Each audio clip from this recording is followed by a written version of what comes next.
Hey guys, Jarek here, and today we're going to be looking at the accuracy of CYMA's new AEP based off of the 1911, or as CYMA calls it, the CYMA CM123. Now internally this gun is the exact same thing as CYMA's other AEPs, meaning it's completely Tokimiri compatible with their AEP Glock.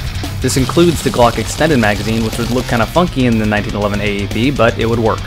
So I kinda knew what to expect out of this, but I wanted to test it out anyway. Using .2s in the standard 7.2 volt 450 mAh battery, I found that this gun was shooting at the exact average for AEPs, meaning it shot at 200 feet per second and around 750 rounds per minute. For a full-size gearbox that they shrunk into a pistol, that's definitely packing a pretty decent punch. And don't let the FPS fool you. AEPs are definitely more consistent and more accurate than what you'd expect.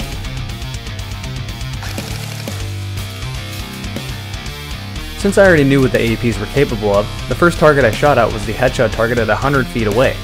And not really surprisingly, it was able to hit that target with ease.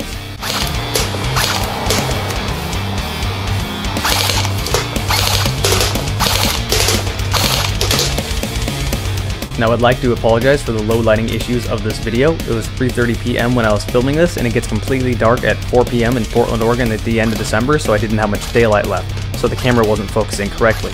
However, taking a step back to 150 feet and shooting at a man-sized target, even with the hop-up unit not exactly turned in the best for this range, it still was able to hit a man-sized target in full auto and semi-automatic pretty consistently.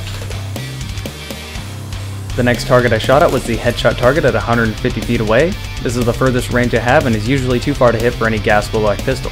I have had a few exceptions, but for the most part, this is simply too far away to consistently hit the target over and over. However, on semi-automatic, the AEP hit it, I would say about 8 times out of 10. AEPs show a certain level of consistency the gas blowback guns simply can't match. Even though they're shooting 100 feet weaker, they will hit the same spot over and over at the same ranges. I have noticed though with some AEPs, when going full auto, the hop-up unit does not have as much of an effect as it usually would, and thus it becomes more of a spray and pray weapon at long ranges, but on semi-automatic, you're still going to be able to pick off your targets. And if you're trying to hit someone at long range, chances are you're not going to be going full auto anyway. So where does this leave us with this gun? Well, one thing I can say, for shooting 200 feet per second, it definitely has a decent amount of range. And as we all know, electric guns aren't exactly affected by the cold. Even if you are living in a warm environment though, you still have to consider an AEP for a skirmishable gun.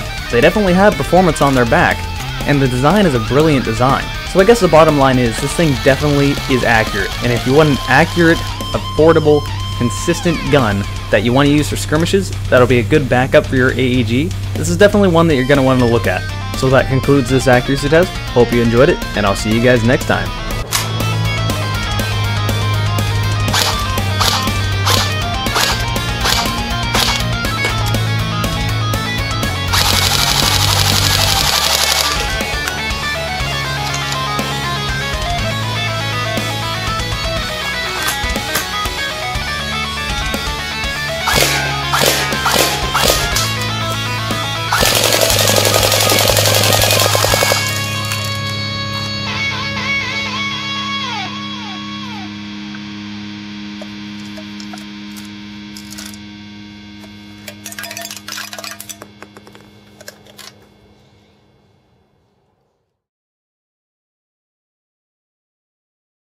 Alright, start shooting! Raw!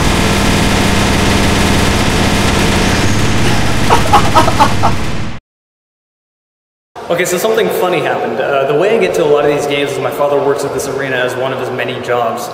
And basically he's our right here and he's our right away, and we get discounts on tickets and that stuff. But he locked his keys in his locker. Explain to me how you locked your keys in your locker. Here you are. Shut up. Shut up.